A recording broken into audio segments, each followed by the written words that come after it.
Bom dia, gente. É, essa daqui é a minha lareira que eu fiz em homenagem a os meus bichinhos que faleceram essa semana, né? A minha gatinha Sirene, que faleceu, que ela tinha um problema no pulmão.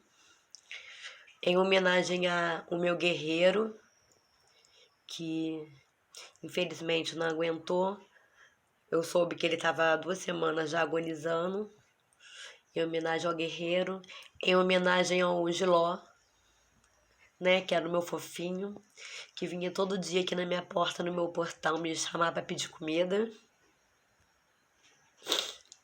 E em homenagem ao irmão do Hope, que vai ser doado hoje, que achei uma família maravilhosa para ele. E é isso, gente.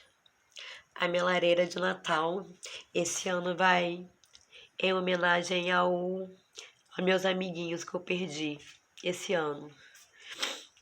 E algum deles foi assassinados, né? Porque passaram com o carro em cima de propósito. Mas Deus vê todas as coisas, Deus sabe de tudo. E tá aí a homenagem a os meus anjinhos, que hoje viraram estrelinhas e estão lá no céu com o Papai do Céu. Que Deus abençoe a todos vocês. Obrigada, beijos. Fique com Deus.